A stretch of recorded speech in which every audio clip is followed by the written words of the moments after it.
అదే రోజు రామ నవమి రోజు ఉత్సవం చేసుకున్నటువంటి భక్తులని అకారణంగా పచ్చి బూతులతో సాయిబాబా విరుచుకుపడటం జరిగింది.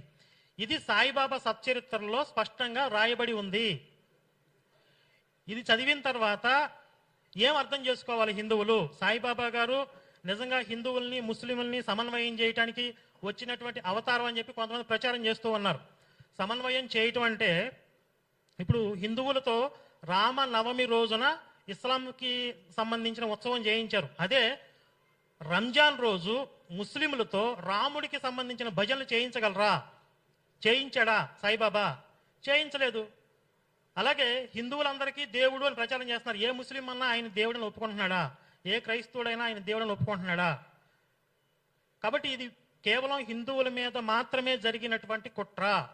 అయితే ఆ రోజు షిరిడీకి మాత్రమే ఇది పరిమితం కాదు. ఈ రోజుకి కూడా చాలా చోట్ల షిరిడి సాయి మందిరాలలో శ్రీరామనవమి రోజు ఉరుసు ఉత్సవాలు చేస్తున్నారు. ఆ రోజు షిరిడీలో చేశారు కాబట్టి ఈ రోజు కూడా మేము కొనసాగిస్తాం. అంటే రామనవమి రోజు హిందువుల్ని రాముడికి దూరం చేసేటటువంటి ఆ కుట్రలో తెలిసో తెలియక చాలా మంది హిందువులు కూడా భాగం అవుతున్నారు. ఇదొక కీలకమైన అంశం. ఇంకొకటి,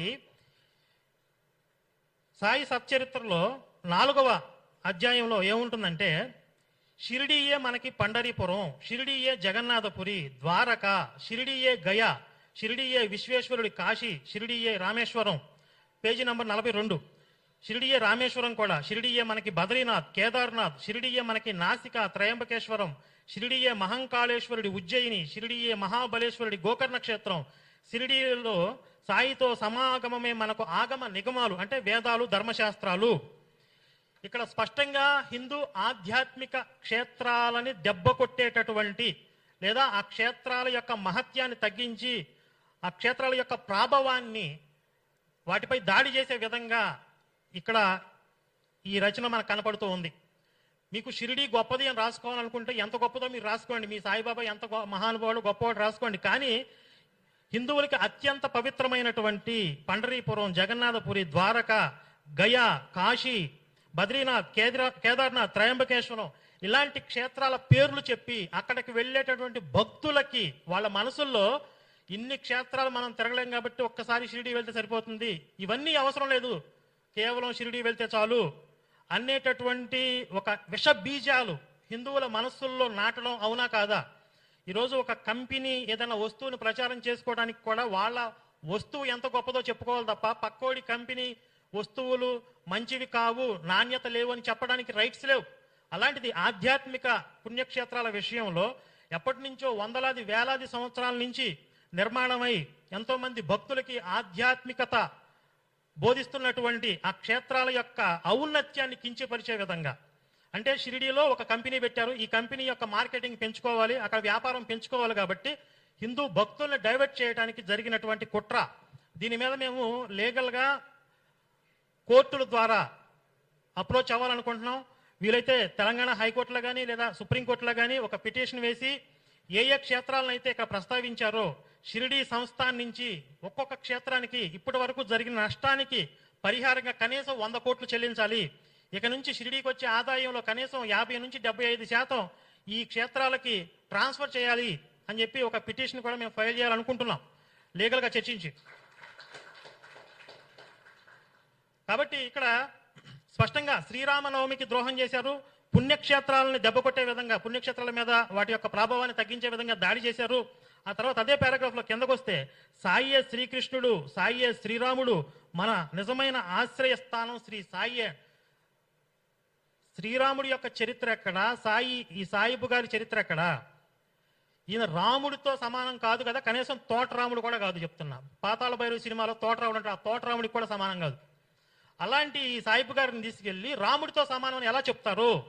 అసలు రాముడి యొక్క ఔన్నత్యం చెప్పాలంటే మనకు రోజులు సరిపోవు. మీరు సాయిబు గారి గురించి ఏం చెప్తారు? మీరు సాయిబు గారి నుంచి సమాజం, హిందువులు నేర్చుకోవాల్సింది ఏంటి?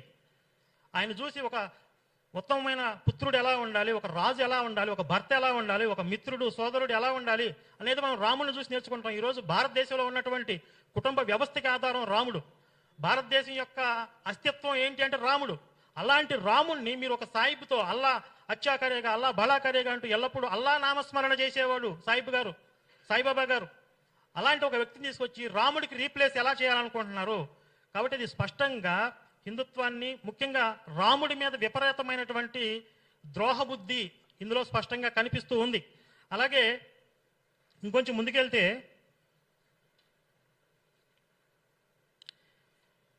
పేజ్ నెంబర్ 47లో జనులు తమ మహాభయంకరమైనటువంటి పాపాలను ప్రక్షాళనం చేసుకోవడం కోసం గంగ వద్దకు పోతారు. గంగ తన పాపాలను పోగొట్టుకోవడానికి మహాత్ముల పాదాలు పట్టుకుంటుంది.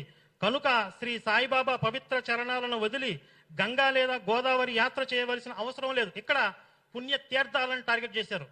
ఫస్ట్ శ్రీరామనవమి, తర్వాత పుణ్యక్షేత్రాలు, ఇక్కడ గంగా గోదావరి యాత్ర చేసేటటువంటి ఈ పుణ్యతీర్థ యాత్రలను టార్గెట్ చేశారు.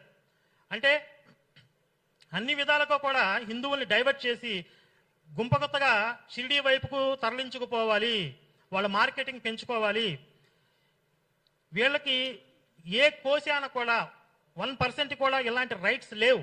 మన పుణ్యక్షేత్రాల పేర్లు ప్రస్తావించి, గంగా గోదావరి పుణ్య నదుల పేర్లు ప్రస్తావించి వాటి యొక్క పవిత్రతని దెబ్బతీసే హక్కులు వీళ్ళకి ఎవరిచ్చారు? గంగ సాక్షాత్తుగా శ్రీహరి పాదాల నుండి ఉద్భవించింది అని చెప్పి మనకి శాస్త్రాలు చెప్తున్నాయి. 100 సంవత్సరాల క్రితం పుట్టినటువంటి ఈ సాయిబు గారికి ఏ శాస్త్ర ప్రమాణం ఉంది? ఏ శాస్త్ర ఆధారాలు ఉన్నాయి? ఈరోజు హిందువులు ఎంత దయనీయమైన పరిస్థితుల్లో ఉన్నారు అంటే, ఎలాంటి ప్రమాణాలు లేకపోయినా ఒక మార్కెటింగ్ చేస్తే షిరిడీ బాబా గారిని నెత్తిమీద పెట్టుకున్నారు. ఇది ఇలాగ వదిలేస్తే రేపొద్దున ఇంకొక బురిడీ బాబా వస్తాడు. కాబట్టి హిందుత్వాన్ని